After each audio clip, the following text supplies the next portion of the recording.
Hello again, everyone, and welcome to another edition of This Week in the World of Football. This is episode number 374 for December 10th, 2024.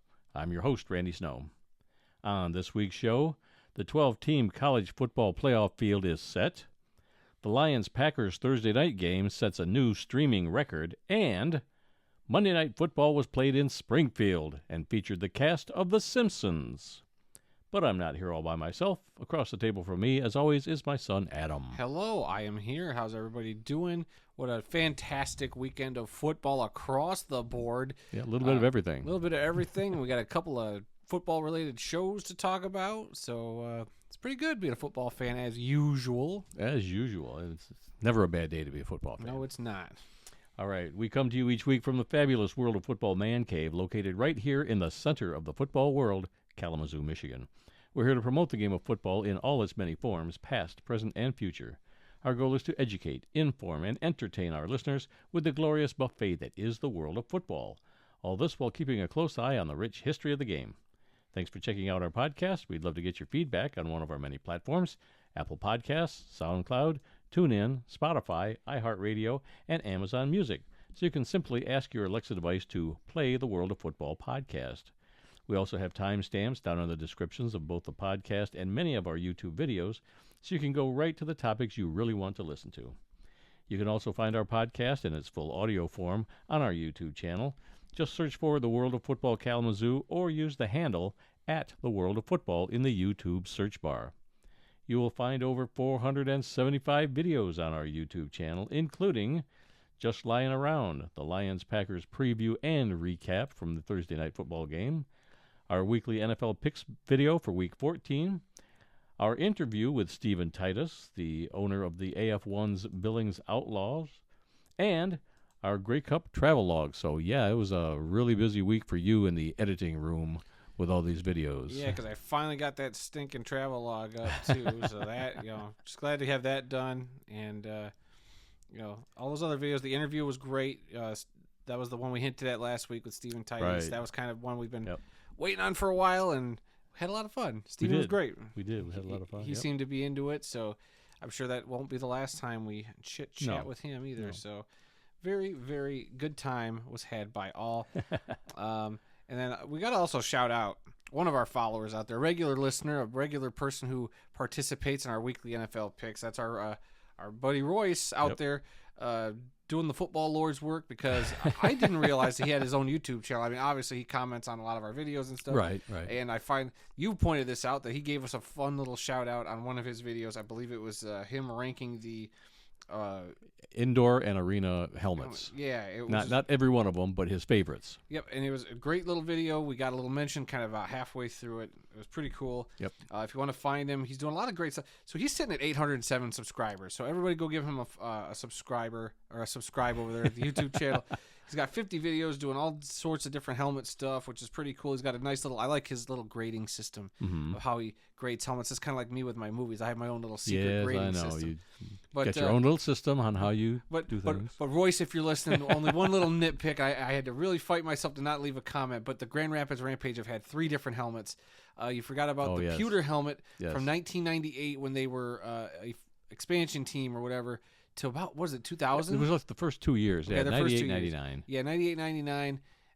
They had a pewter helmet, and then they went to the black helmet for a few years. Then they went to the silver helmet. So that was my nitpick. But he wasn't even picking any other helmet besides the black one, the silver one. Yeah. So it's all good. That was sharp. I mean, when we started following the team, it was 2000, and they were already into their black helmets, and so that's all we knew. And so it was kind of a shock when they went to the silver ones towards the last few years. The silver one popped, though. But yeah, that made the logo stand out even more, and I learned to like it. But for so many years, it was that black helmet with the red rhino head on it.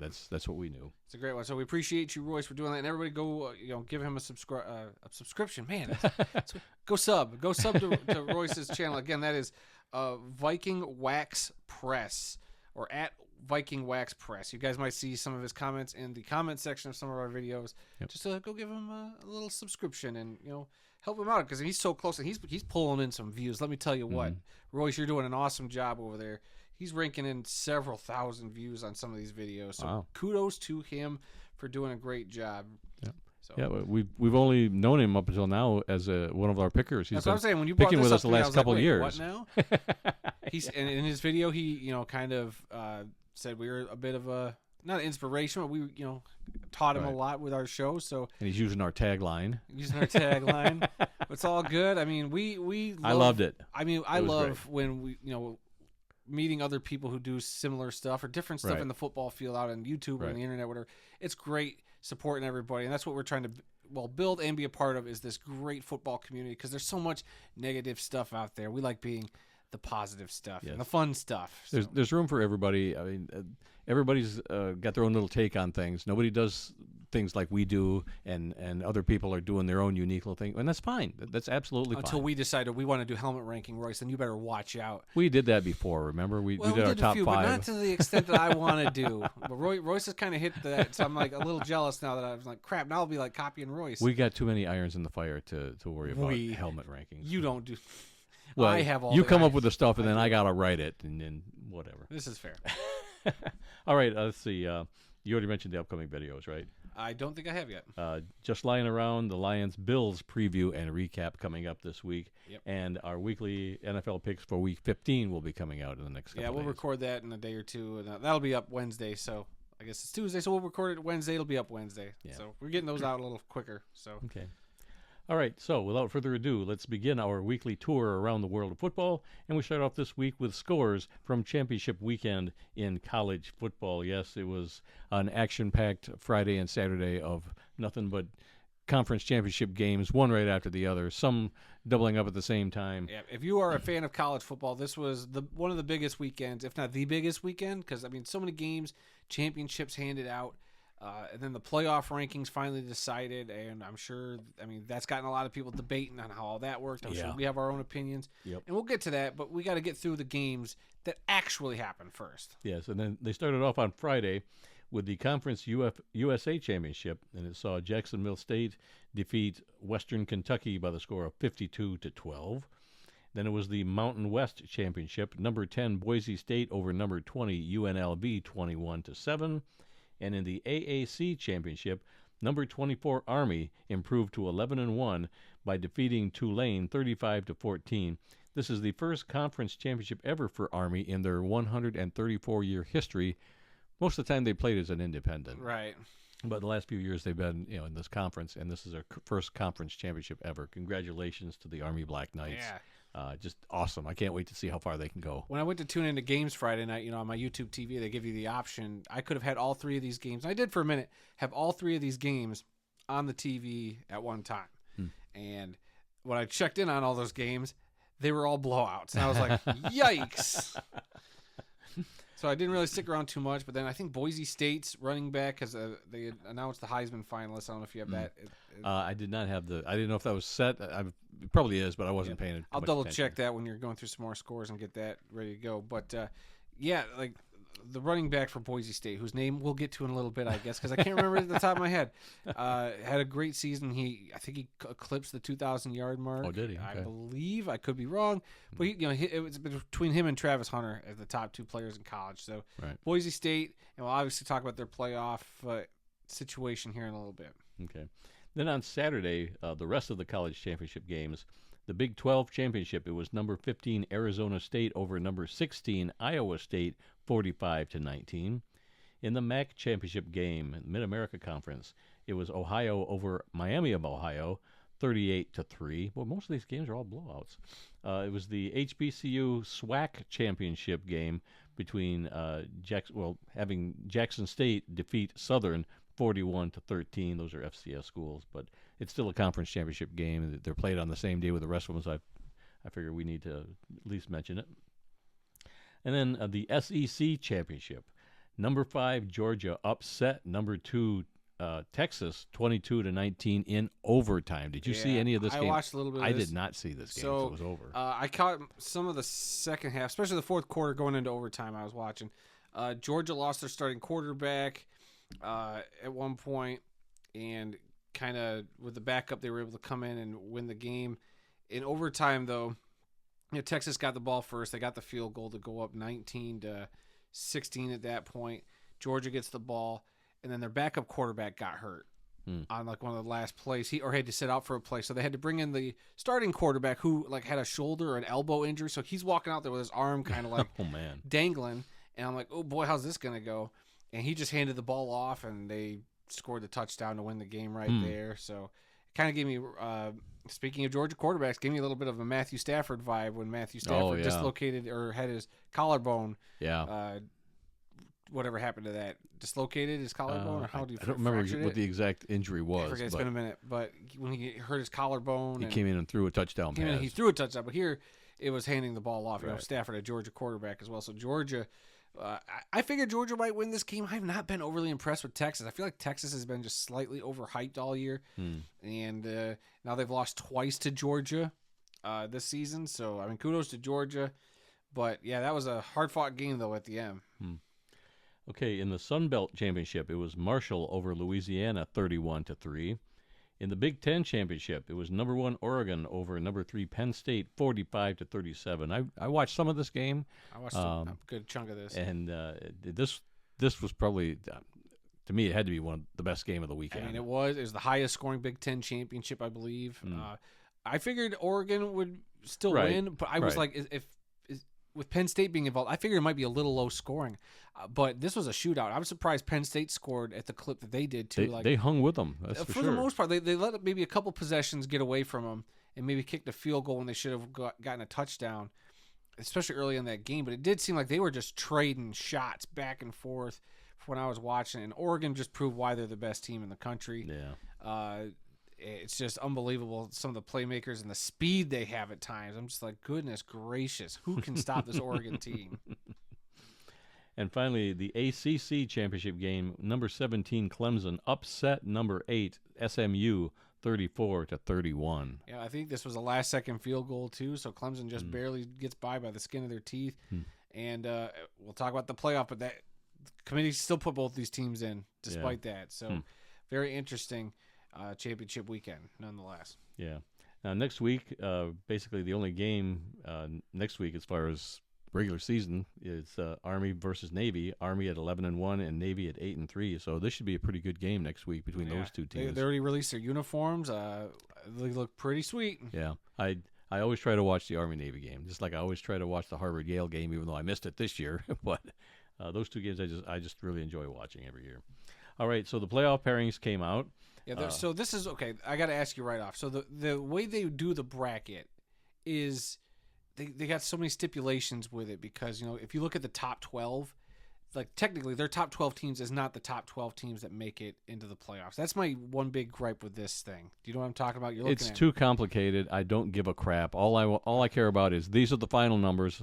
How they got there, it doesn't really matter because it's a dog and pony show anyway. Yeah, to an extent. Now with these actual qualifier, you know, the automatic bids, that throws a wrench in here. And there's a couple other elements, but they all need to be automatic bids. There should be no committee, but they'll never do that because they want to put the best matchups that'll get the biggest television ratings, and that's all it's about. Until they separate college football into two separate divisions, like I've been championing for a while, it's not going to happen. But anyway, I'll let you go through what's all right. But what the playoff looks like. Here's what they've come up with in their infinite wisdom.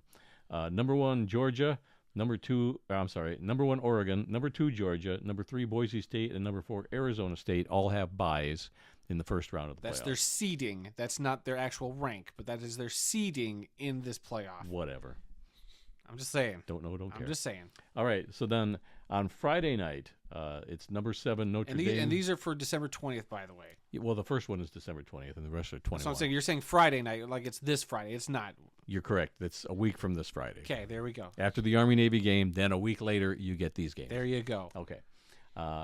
Friday the 20th, number 7, Notre Dame versus number 10, Indiana. So that game's in Notre Dame or at Notre Dame. I think so, yes. Yep, the highest seed, sure. It's a home playoff. This is going to be an interesting dynamic. It's a playoff game in that atmosphere. It's going to be nuts. Yeah.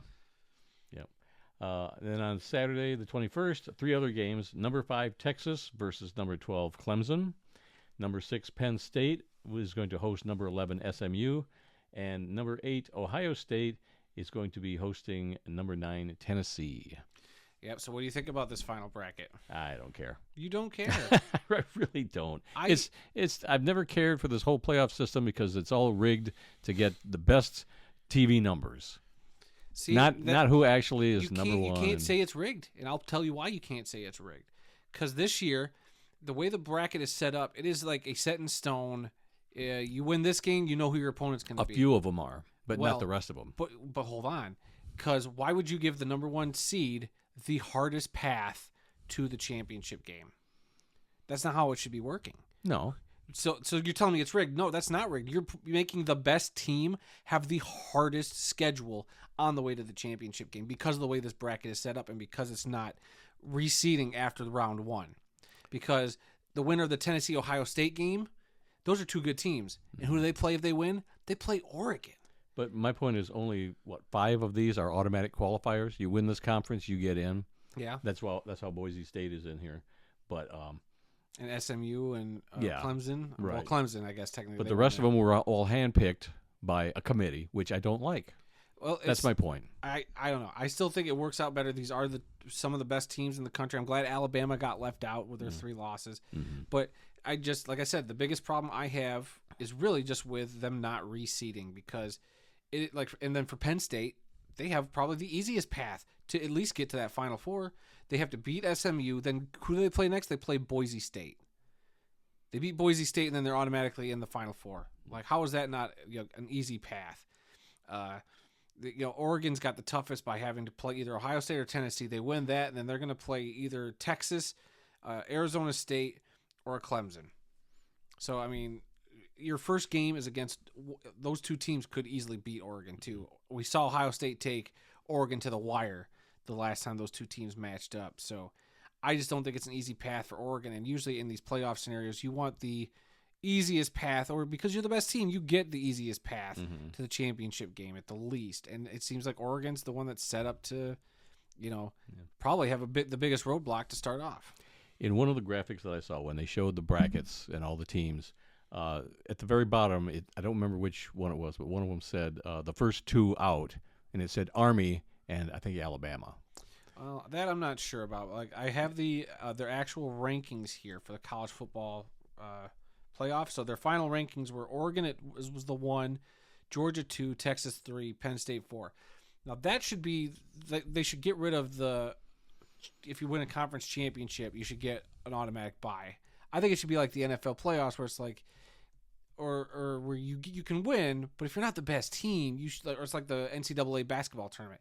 You can win your conference, but that doesn't mean you're getting a number 1 seed in that tournament.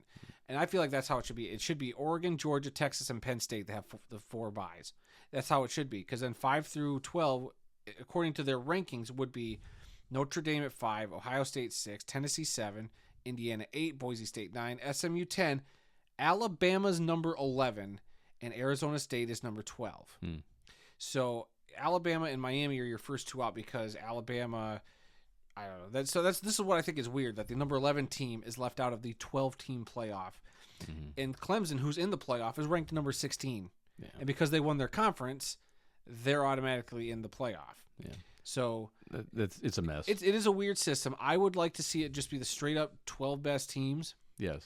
But at the same time, you're going to have those random outliers like 16 Clemson who won their conference that should probably get a bid in. And they're only doing this because Notre Dame is not a part of a conference. Well, no, so they got to keep those. But according to this system, if they keep staying with if you win your conference, you get an automatic bye. So if Notre Dame was the number 1 team in the country, they don't get an automatic bye.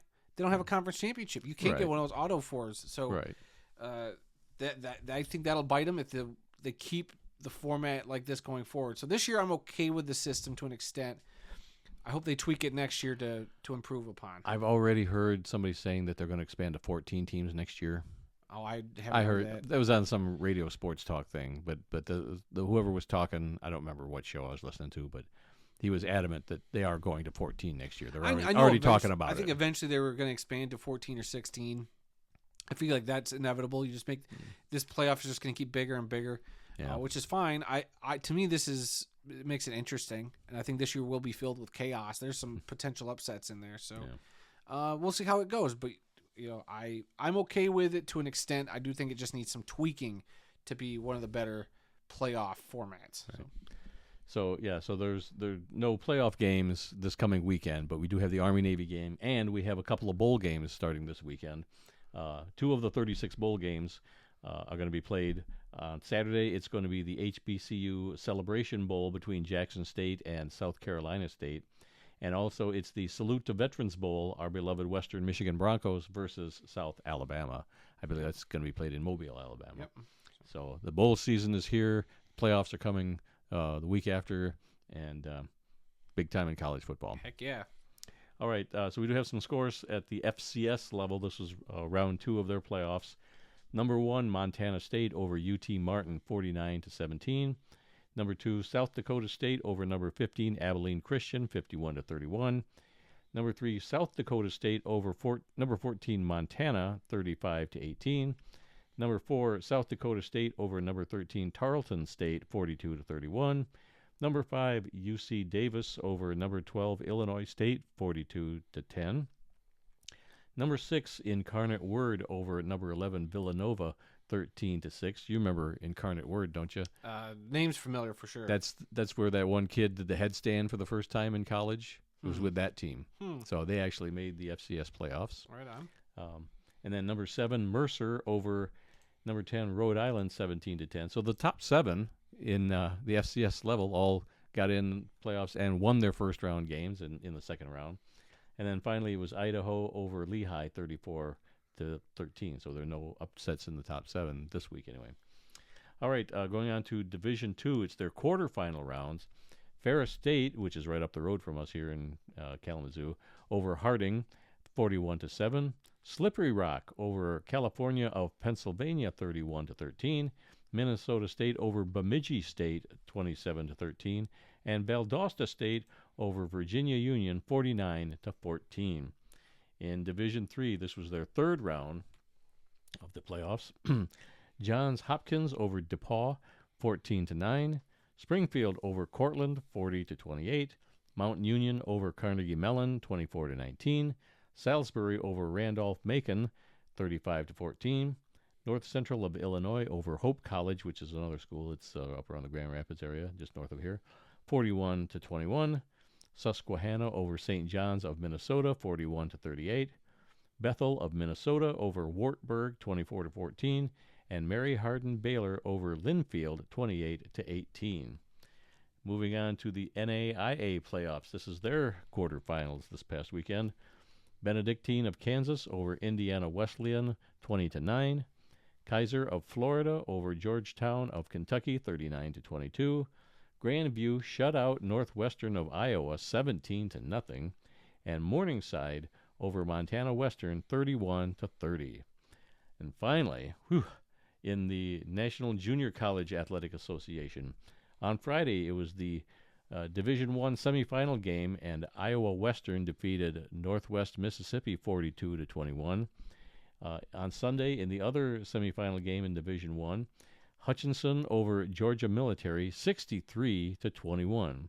And this is going to set up the national championship game this coming Wednesday, the 18th, the Division I National Championship at the NJCAA level, Iowa Western versus Hutchinson. So they've got a championship game coming up on Wednesday. They also had a couple of bowl games. On Saturday was the Heart of Texas Bowl. Navarro shut out Coffeyville 31-0. And on Sunday it was the Game 1 Bowl, Iowa Central over North Dakota State College of Science, 49-6. Yeah, 49-6. And then also on Saturday it was the Division III National Championship at the two-year school level. The College of DuPage defeated Lewisburg 31-14. This is the 4th straight national championship for DuPage. That is impressive to do 4 straight. Yeah. And that's it for the college scores. Well, yeah, that's it for the scores. But real quick, we'll hit something we were talking about a little earlier. The 4 Heisman candidates have been revealed ahead of the ceremony. Here are That's this Saturday night, too. Is it this Saturday? It's the same night as the Army-Navy game. Okay, well, yep. Later that evening. Here are your finalists, then. Oregon quarterback Dylan Gabriel will be at the ceremony. Let's see. I'm just reading some blurbs about him. Let's see. 3,558 yards passing, 28 touchdowns, 6 interceptions. Obviously, he's been with the Ducks for a while. He started 60-something games, I want to say. He's like got the most starts in college football. Absolutely wild. Colorado wide receiver cornerback Travis Hunter. He's kind of been the front runner. He seems to do a bit of everything. This dude has just been an absolute workhorse on both sides of the ball.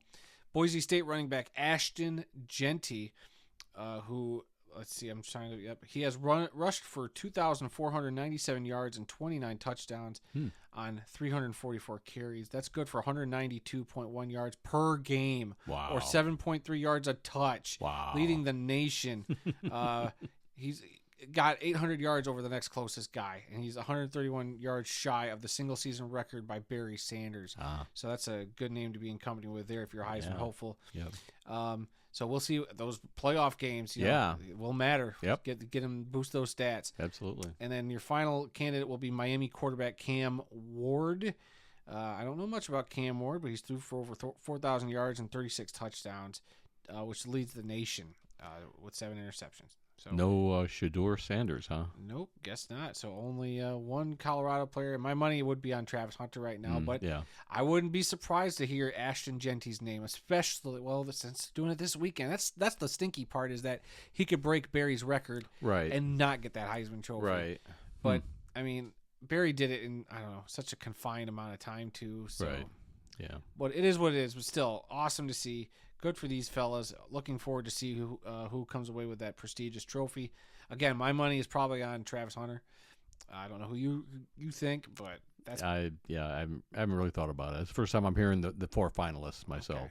Okay. So that should be it for college football. What's next? Okay, now we're going to move on and talk about Week 14 in the NFL, and we're going to turn that section over to Adam. That's right, everybody. Things kicked off on Thursday night with, would you look at that, our beloved Detroit Lions. That's right. If you thought, it'll be a while before they get to the Lions. Well, we waited 25, 26 minutes to get to them, and here we are. We're going to start the NFL section. I was really nervous about this game. I was too, of course. I knew the Packers were not going to lay down. It was an NFC North division game, and we know that those games are feisty, and it doesn't matter the record. We saw the Packers and the Bears struggle against each other. Yep.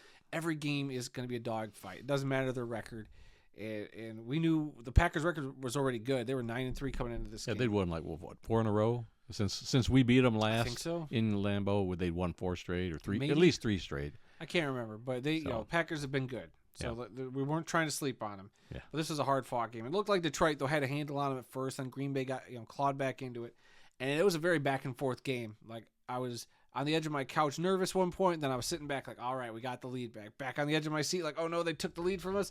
And then I sit back because we got it back. So it was very back and forth. It was a very entertaining game. Like, if you're not a fan of either of these teams and you just sat and watched it, you're like, that was a heck of a game. Yeah. And it was because this game also set a ratings record of 17.29 million viewers on average to become the biggest audience ever for an NFL streaming game.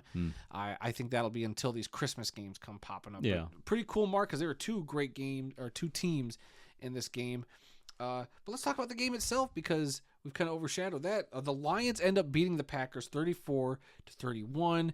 Last second Jake Bates field goal, but of course everybody was talking about the Dan Campbell gamble on 4th and inches with an opportunity. You could have kicked the field goal, but you would have had 40 seconds left on the clock to give to Green Bay. So you and I haven't talked about this, haven't seen you at all. How'd you feel about all the gambling Mr. Dan Campbell did?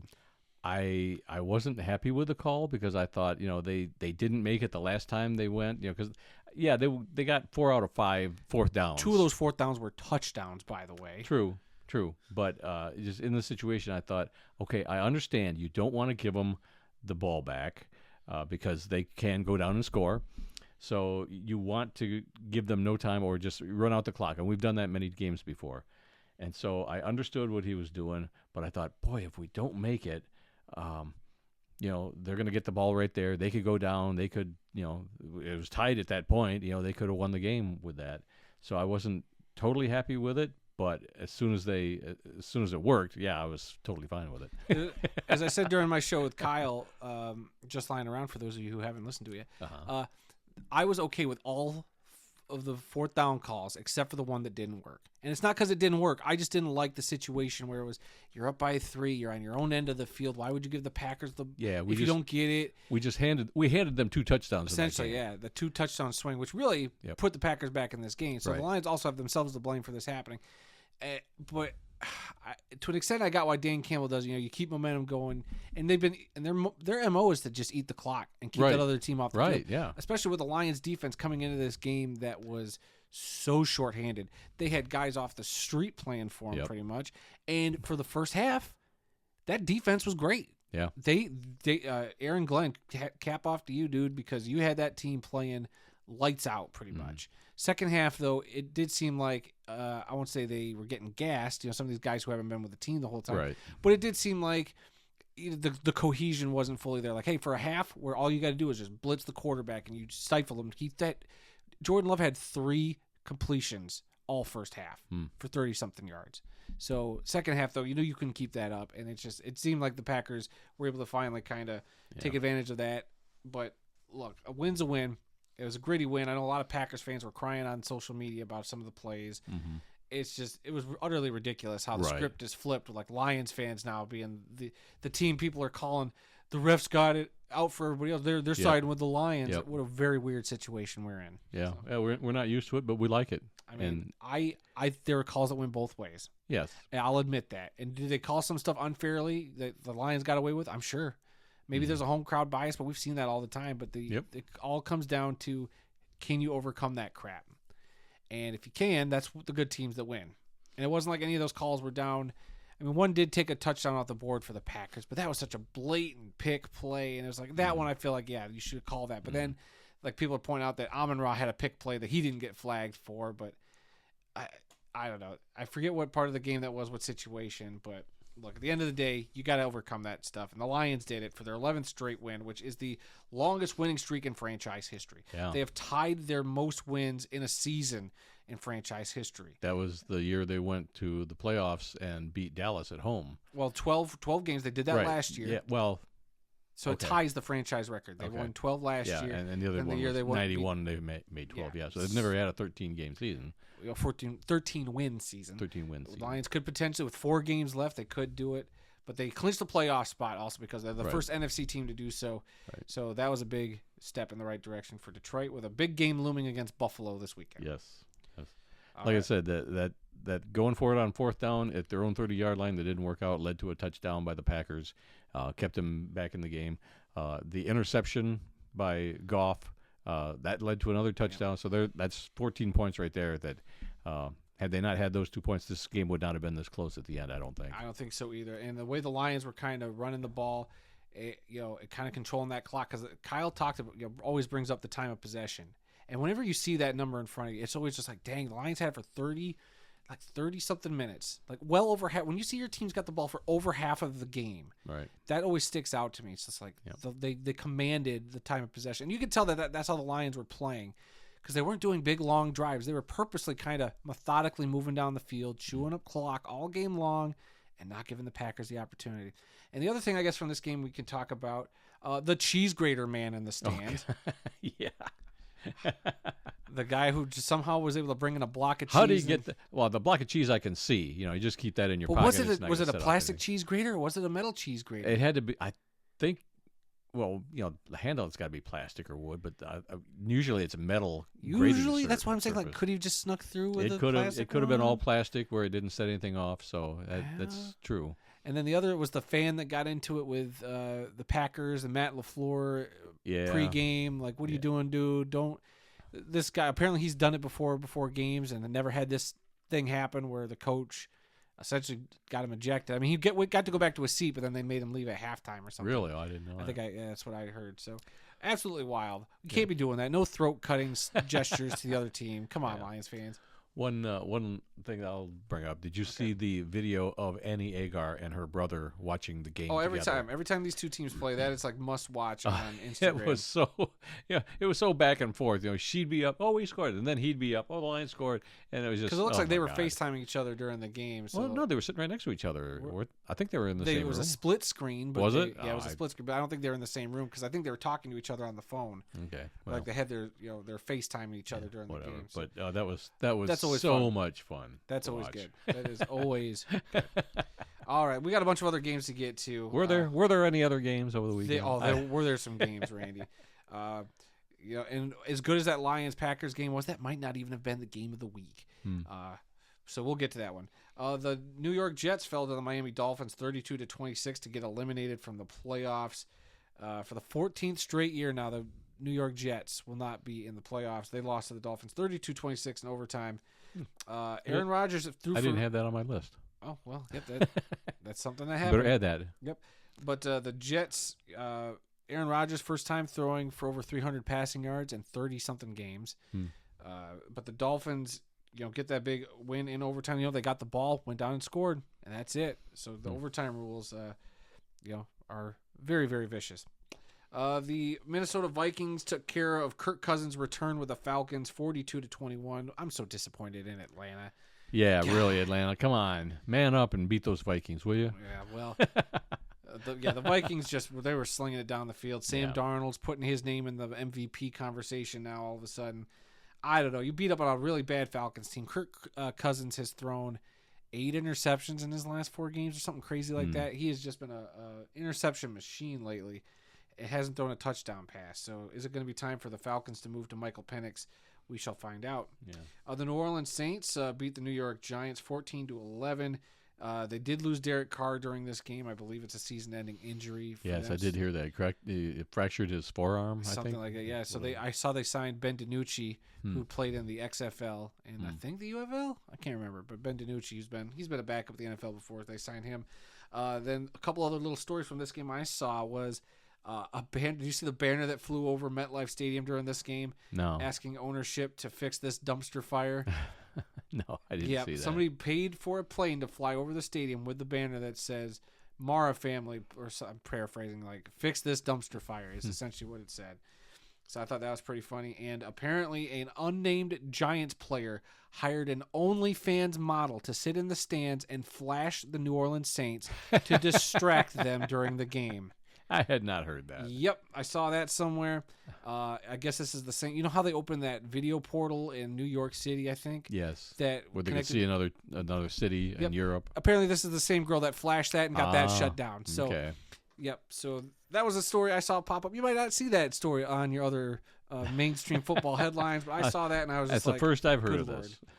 I just shook my head when I saw that. Breaking news by the world of football. Yeah. Let's see. The Carolina Panthers also upset the Detroit Lions by not beating the Philadelphia Eagles 22-16. But the Panthers gave them a run for their money. It was. That was overtime, wasn't it? It didn't go to overtime, but it came down to the end of the game. If the Panthers would have, they were like trying to score a touchdown. If they would have gotten it, they would have had the 6 points, kicked the extra point, they would have won by 1. So they were that close to knocking the Eagles down. So the Eagles got some issues there, and there's a lot of off-the-field drama happening there we don't have to get into. But who knows if it's all a fugazi, with the Eagles, because they're probably the best team in the league right now, second best team, depending on who you ask. The Pittsburgh Steelers got a big win over the Browns, 27-14, getting revenge on that snow game from a few weeks back. We'll talk about the Pittsburgh Steelers and the Browns and that whole AFC North a little bit from now. In the Pirate Bowl, the Buccaneers defeated the Raiders 28-13. I really don't have any notes from that game. The Jaguars beat the Titans 10-6. The Seahawks beat the Cardinals 30-18. And in probably your game of the week, if not one of them, there's a couple. The Bills fell to the Rams 44-42 to be the highest scoring game of the season. I was watching this one. This was a fireworks show. Yeah. I caught a little of the first half. We were out at dinner. We caught the first half, got home for the second half, and the Bills just roaring back because it looked like the Rams were just going to run away with this. And I was like, oh, heck yeah, Rams. Beat the crap out of the Bills before we get to play them. But then Josh Allen put on his Superman cape and was one of the most incredible athletes, one of the best performances I've ever seen an athlete do. He was legitimately just carrying that team on his back, and that defense didn't help him out.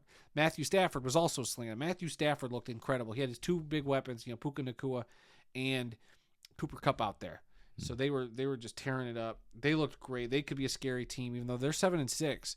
They're a team that I don't think a lot of teams are going to want to see if that team shows up in the playoffs. Right, yeah. So, but 86 points between these two teams. No interceptions. Yeah. Oh, no interceptions. There was no interceptions, I think, during this game at all. And Josh Allen is the first player to ever throw for 3 touchdowns and rush for 3 touchdowns in a game. So Josh Allen just had a day. They also said he broke a fantasy football record for the most points by a player or something like that. So, look, that was just an incredible game. I feel bad for our Bills fan friends. Yeah. That they're going to lose 2 weeks straight because they got to play the Lions coming up. And then this happened to them. I know our buddy Jeff Miller, he always posts the helmets score every week, and a score prediction. And I think his prediction was Bills 60-something, Rams 19. And I wanted to say something. He's always got him a very the Bills winning score. by 40 points or more. Yeah. Well, we'll have to make some notes when he puts his Lions score up there. Yeah, we'll see.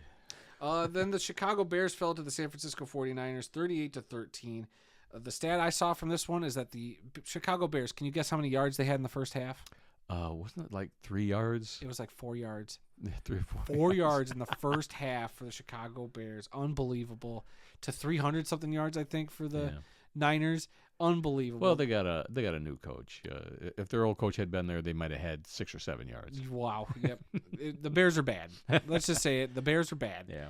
I feel bad for Caleb Williams to an extent. This is kind of why when he was about to come out for the draft, he really didn't sound like he wanted to go to the Bears, but that's what you do. You go to your high draft pick. You're going to go to a bad team somewhere. And to me, like you were saying, how their coach was just promoted. Like he's been promoted twice in a month.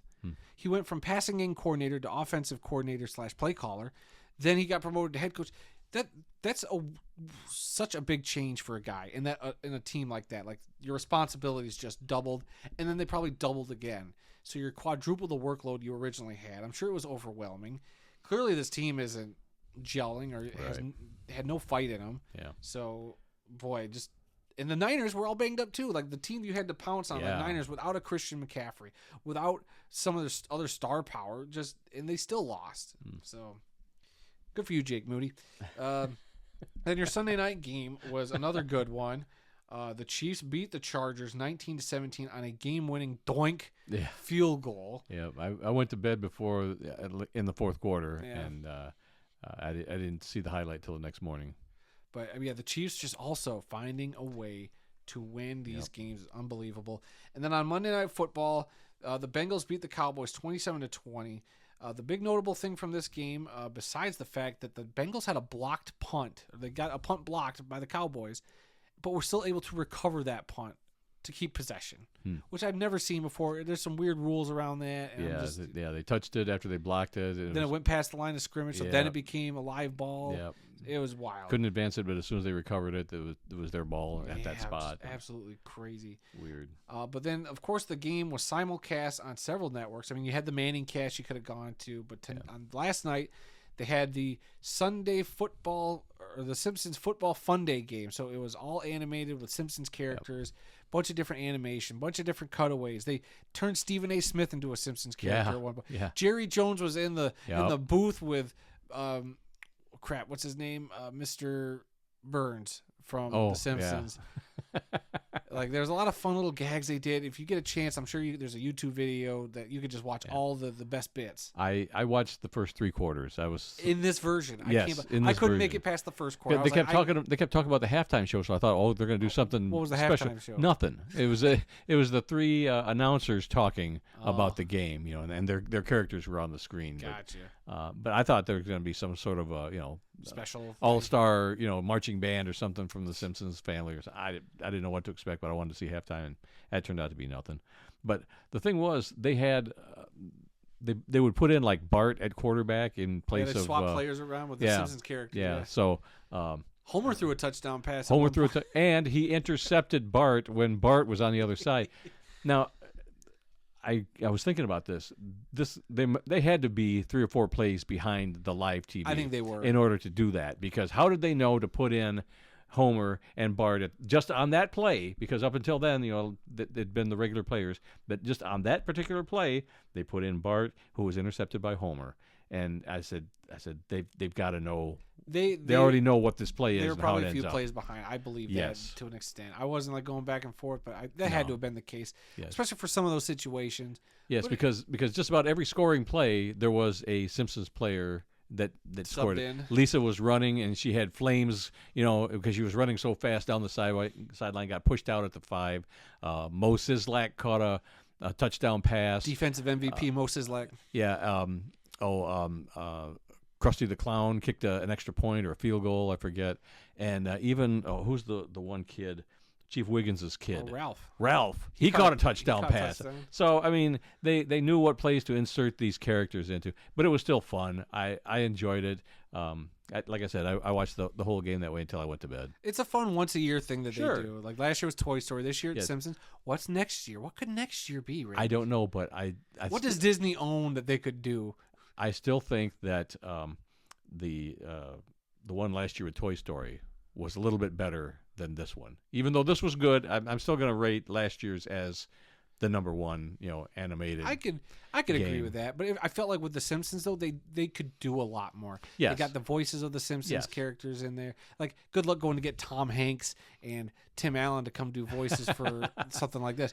Well, Tim Allen might if the Lions were involved. Yeah. But no, I thought like everything else around it though, why I might put the Simpsons over it is just because like they had that opening animation specific for the game before and after, Homer and Bart playing football in the backyard. Homer goes inside, falls asleep and dream. Yeah. So, but you reposted the ending. So after the game, he like comes out of the dream sequence, which was the whole football game. Right. I knew it was a dream, but I didn't see the opening part because I thought I had picked the Simpsons broadcast, but I didn't. So they started the regular one. And I'm like, oops, I must have grabbed the wrong one. So I had to go back, find the Simpsons broadcast, and then I was able to watch. So I missed the first few minutes. So yeah, like I said, go watch the animated a compilation of some of the stuff because there's some stuff at the beginning, like Lisa giving a pregame speech, Mo Sislak giving a pregame speech, which I thought his actually was pretty funny.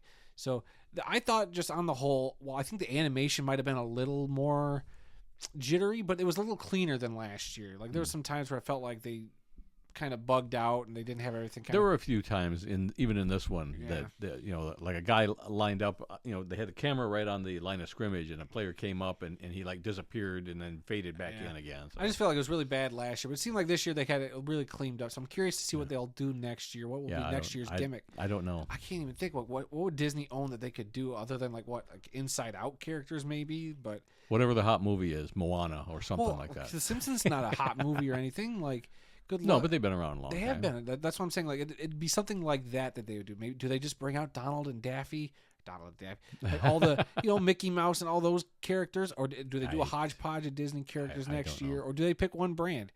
We'll see. I really don't know what they'll do, but this is a fun little product, and I actually like that they do it every year. Yeah. So, I call this a win because there's a lot of great jokes and stuff that have come out of this. Like, what was it, Barney the drunk? I forget his last name. Oh yeah, he did something in the game too. Yeah, Moe's bar was turned into Moe's juice bar or something like that off to the side. So that was fun. And then after the stuff on the sideline, and I love the fact that the two aliens were spotting the ball for every play. And Maggie was in a little drone. Yep. Yeah. So they did a lot of fun stuff. It was great. I thought it was cool. I've seen some of the clips. I'm gonna watch some more, but. What was the other bit I was thinking about from this game? Oh, after the game in real life, did you see Joe Burrow got a Homer donut stuffed in his face by his teammate? Oh, yeah, he had a big Homer-looking donut because it was the pink one with all the sprinkles, and Jamar Chase put it in his face. And then pregame, they had a bunch of those mini donuts, and I think Jason Kelsey ate a bite out of it, said it was not great, signed it, and they gave it to some kid who ate it. Yeah, it was pretty wild. Jeez. Let's see. So that's it for the scores this week. Let's see. Your teams that have been eliminated from playoff contention, the New York Giants and Jets, the Raiders, the New England Patriots, Jacksonville Jaguars, and Cleveland Browns, I believe is the complete list as of right now. Let's see. Bill Belichick is interviewed with the University of North Carolina this week. I don't think he's going there. I'd be shocked if he actually pulls the trigger. This is probably like a practice interview. Just to get his name out there, make people talk. He's not going anywhere. If he goes anywhere, he's going to go back to the NFL next year. Yeah, maybe we shall see. That could be. I put no faith. It's probably a true story, but I don't put any faith in it. He's not going to go there. Let's see. A couple things we watched real quick. I watched the Hard Knocks in season with the AFC North. Okay. To be honest with you, I thought it was pretty good. Yeah. I'm not going to say it's the best thing they've done, but I think compared to some of the other in seasons I've watched, it didn't hook me like this. I was actually interested in this. Jumping around between the 4 teams was interesting, and I thought they handled it really well. And the episode ended on kind of a cliffhanger because it ended with the Cleveland Browns about to play Monday Night Football, that game up in Denver. Because clearly they had to get all their footage and stuff sent off, so they kind of ended it in such a way that where they tease and then the Cleveland Browns had to go up to Denver to play the Broncos. So that'll be the first thing they show next week. Yeah, so that'll probably be how they open it. Right. But yeah, I think it actually worked out pretty cool jumping between the 4 teams. There's a lot of cool stories. Cam Hayward has his younger brother on the Steelers on their team, and that was kind of a cool little story. That was probably my favorite thing, was hearing those 2 brothers or hearing their story about how they lost their dad at a young age. I think Cam was 17 and his brother was 7. So their age gap was 10 years apart. And so he went off to college while his little brother was still 8 years old. Now he's in the NFL, and now his little brother and him are on the same team together. So it was cool. And then just hearing Joe Burrow talk about buying a Batmobile was neat. One of your favorite Batmobiles. It's up there. It's not my favorite. My favorite's still the Tim Burton one, but the Christopher Nolan Batmobile. You've always liked that one, the Tumbler. Yeah, I did like it. Yeah, it's different. It's unique. It's just a stinking tank. Good luck. I don't know how Joe Burrow's going to drive that around Cincinnati. So. But he talked about the receivers were making fun of you're gonna go get a bat suit too and wear it to before the game. Yeah, and everybody on the sidewalk as he drives by is gonna go, I gotta get me one of those. Yeah. But yeah, so I would actually recommend Hard Knocks in season, and I might actually check out episode 2 if I have time. So okay. Well, I don't know if I'll be checking any of them out, but I would recommend at least that first one. See if you're into it, because I kind of dug it. I am interested to see how they bounce around between 4 teams. Do it. I think they did some cool graphics, and with it being focused on that division, I dug it. So. Okay. Right, and then you watched something too, right? Yes, last week you talked at the end of the show. We forgot about it until the last minute, but you were talking about this Hallmark movie, Holiday Touchdown, a Chiefs love story, and you kept saying, "You got to watch this, Dad. This is right up your alley. You're gonna love this movie." Was I wrong?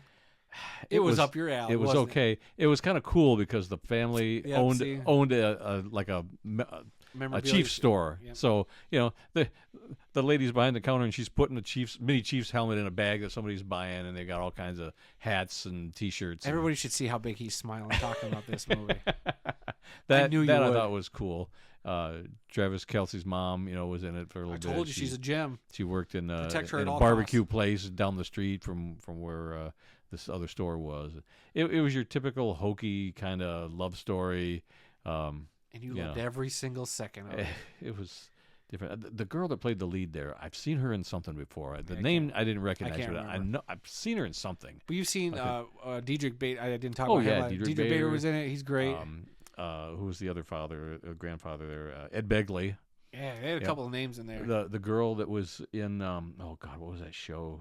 She was in that TV series with Patrick Warburton. I have no idea, but yeah, I recognized her. The 4 grandparents, I recognized all of them. Yeah. So they were all recognized. Hey, everybody needs a paycheck at some point. Okay.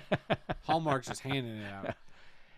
It wasn't the greatest movie. It wasn't the worst. It had its moments because of them going to a big party at the Chiefs. I figured you'd be more of a fan of the historical stuff, like the Len Dawson reference. Yeah, and all the football stuff. The municipal stadium reference. So I was like, wow, they're actually it's like they brushed up on what they need to know. They had a few current players, and like Trenton Green was also there, a former player at some gathering and whatnot. But it was cute. Oh, there we go, everybody. It wasn't a total waste of my time, but I don't have to watch it again, even though my wife made me save it to my folder. So it's still on the DVR. Okay, we can move on to something else. Yes, we can. Well, this is where we would normally throw it to our man in Japan. But he texted me this morning and said there were no games this weekend, so I've got no scores to report. So he'll be back next week with some scores from Japan. Hey, take a nice week off, Greg. Yeah, enjoy yourself. I'm always seeing pictures of him with his wife and food. They're going to restaurants. Says the man who gets his picture with a McRib every stinking year.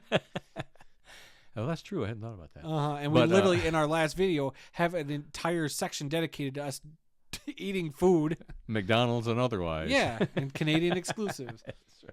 Speaking of Canada, now we're going to head up to some more happenings in the world of football. And we're going to jump over to the Canadian Football League because guess what? The season might be over, but the off-season is underway. That's right. The British Columbia Lions announced Buck Pierce as the franchise's 28th head coach. Pierce spent 10 seasons with the Winnipeg Blue Bombers, first as the running backs coach between 2014 and 2015, then as quarterbacks coach from 2016 to 2019, and he was the offensive coordinator from 2021 to 2024. Former Lions head coach Rick Campbell was relieved of his duties on November 20th.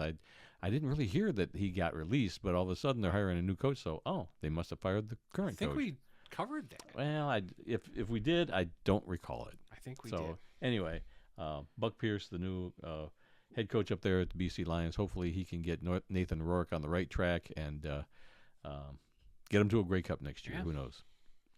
All right, some news out of the European League of Football. The 2025 season is going to have 16 teams. A couple of teams not returning. One of them is my favorite, Milano Seamen. Oh, no. They will No not longer be will playing you in 25. see Seamen on the screen anymore, Randy, when you tune in to watch Milano football. Get it out of your system because this is the last time you're going to have a chance to Well, what I'm going to do is I'm going to write so many jokes between now and when they come back in 2026. That was also a joke for those of you listening very closely. Yeah, they're not going to play this year in 2020, this upcoming year in 2025, but they plan to return in 2026. However, when they come back, wow, too long of a pause. Move on. Then the Barcelona Dragons are going to be leaving the European League of Football. Didn't really say why or what. I don't know. Last year, remember they had those couple of games where they forfeited. They got blown out. They had some discourse in that organization. So it's just, I don't know, something wasn't clicking with that team, that organization, and this seemed inevitable. But that's an iconic name, the Barcelona Dragons. Hopefully they get their stuff worked out and can come back down the line. Right now, it doesn't say that they're coming back in a year or so. Right, they said they've left the league, whatever that means. But the league also said that their goal is eventually to have 24 teams in their league instead of 16 like they're going to have this year. So 8 teams to go. They could come back. Barcelona, they say that regardless of this, they are still on track for their expansion plan, their expansion timeline. So maybe in a few years we'll get to 24 teams, and that's kind of what they want to cap out at is 24 teams across Europe, which is pretty cool. And maybe by that time we could see what kind of partnership they strike with another league, whether it be the CFL, maybe even the NFL finally takes notice. And because I know there's some former NFL players that coach over there. I believe the lineman for Cleveland for many years. It's not Joe Thomas, is it? But he's a coach over there in Munich, I believe. Well, I know that the CFL does have a contract with a couple of leagues in Europe, so I'm assuming that the European League of Football is one of them where they can get players from. But it's still pretty cool. This is a league that is just on the rise, so good for them. Yep. It's very exciting to see what happens in the future. Yeah, we followed them quite a bit last year, and probably follow them again this year. All right, and then the last story you don't have on your script, we put it in kind of at the last second, is the Arena League. Yes. They came out with a story saying that they are going to be changing their play style. I don't know if the full play. The format, yeah. They're going from 6-on-6 to 7-on-7, which is a style we're familiar with. Yep. When we had the Great Lakes Indoor Football League, they played 7-on-7 football. Yes, and then they became the Continental Indoor Football League, and they continued to play 7-on-7 for the 3 or 4 years that they were around. Yep. So it's not unheard of, but I think it's a step, and I won't even say it's the right direction, but 6-on-6 just seemed very awkward. I think 7-on-7 will give it a more natural look to fans, and this league looks to be expanding and growing. So they're going from 2 to 4 teams. They're going from 4 to 6 teams. I'm sorry, 4 to 6 teams. But they don't have. There's no kicking. There's no field goals. Everything is just passing. Instead of a kickoff, they have a throw off where they just throw it from the goal line, and now that's the same as a kickoff. And it's a little too weird. I would have to go to a game, but you heard him, everybody. send Randy a hot dog and a pretzel. A voucher for a hot dog, a couple of hot dogs, and a couple of soda pops. We're talking to you, Eau Claire. We could come out there. That would be the closest one to us, yeah. All right, moving on. Today's birthdays for December 10th. Tackle DeBrickashaw Ferguson. Hey. What an awesome name. I remember when he was drafted, too. Yeah, DeBrickashaw Ferguson turns 41 years old today. Played his college football at Virginia. He was the 4th overall pick in the 2006 NFL draft by the New York Jets. Played 10 NFL seasons, all of them with the Jets from 2006 to 2015. Man, I just love that name, Yep. DeBrickashaw. It's one of the best names in football. All right, and we do have one obituary this week. This is where we take a moment to honor those who've made the world of football a better place. I had to look up how to spell, or not how to spell this guy's name, how to pronounce it. Eddie Kayat, a defensive lineman in the NFL for 10 seasons. He has passed away at the age of 89. Kayat played college football at Tulane and signed as a free agent with the Washington Redskins. He played one season with the Redskins in 1957. He also played for the Philadelphia Eagles from 58 to 61 and won an NFL title with the Eagles in 1960. He returned to the Redskins in 1962 and 1963, the Eagles again in 64 and 65, and he finished his playing career with the Boston Patriots in 1966. Kayat went on to be an assistant coach in the NFL with the New Orleans Saints from 1967 to 1970, and was the head coach of the Philadelphia Eagles in 1971 and 72. From 1973 to 1989, he was an assistant coach with the Detroit Lions, Atlanta Falcons, Baltimore Colts, and New England Patriots. In 1991, he was the head coach of the New Orleans Knight of the Arena Football League. He then became an assistant coach with the Tampa Bay Buccaneers from 1992 to 1993, and he finished his coaching career in the Arena Football League as the head coach of the Nashville Cats in 1997 and 1998, and the Carolina Cobras in 2003. All right, finally, our upcoming events calendar. This Saturday, December 14th, the 125th playing of the Army-Navy game. This is going to take place at Northwest Stadium, home of the NFL's Washington Commanders. Friday and Saturday, December 20th and 21st, the 12-team college football playoffs begin. Monday, January 20th, the College Football National Championship game will be played in Atlanta. That'll be broadcast on ESPN. And Sunday, February 9th, Super Bowl 59 will take place in New Orleans. And that is it. Anything else? No, I think we hit everything. We didn't leave anything off the table. No movies to review at the end of the night. So yeah, no, I think we got through everything. Yeah, that's everything. Okay. Good for us. All right. Well, that's all the time we've got for this week. If you learned something during this podcast about the incredible amount of diversity that exists in the world of football, then we have done our job. Visit our website at theworldoffootball.com for news, links, upcoming events, original articles, videos, and more. Our email address is info@theworldoffootball.com. You can follow The World of Football on Facebook, X, and Instagram, where the address for all three of those is TWOF Kalamazoo. New episodes of this podcast are posted on Tuesdays and are available on SoundCloud, Apple Podcasts, TuneIn, Spotify, iHeartRadio, and Amazon Music, so you can simply ask your Alexa device to play the World of Football podcast to hear us on whatever Alexa devices you may have. You can also find the full audio version of this show on our YouTube page. Just enter The World of Football Kalamazoo or use the handle @TheWorldOfFootball. Let's see, I just lost my place. In the YouTube search bar. So please spread the word, subscribe, rate, review, give us a like, leave us a comment, let us know what you think, and please come be a part of the football conversation. I'm sorry, I got an alert that somebody was at my door, so I was just looking at that. That's why I got distracted. Oh, okay. And remember, folks, some people may love football more than we do, but nobody, and I mean nobody, loves more football than the two of us guys sitting here in Kalamazoo talking about football. Until next time, when we'll try and do a better job. Yeah, right. I'm Randy Snow. And I'm Adam Snow. And go check out our friend Trey. He's got his new live stream tonight, well, Tuesday night. If it's after the fact, go just look it up. I think it's called The Turf Tape. I think so. Where he's live streaming old arena football games and going to be having a guest on to talk about it. And I think his first guest will be Arena Insider's Anthony Carter. Okay. I don't know what game they're going to do yet. I have a feeling it has got something to do with the Philadelphia Soul, but we'll see. Well, if he wants to do a Grand Rapids Rampage game, we went to many, so we already could pick tweeted out that. one that we were at. He's got us in mind, so we'll see which Rampage game he picks out. So Trey, I'm telling you, get a Rampage game. We have to have been there, Arena Bowl 15. and they had to have won the game.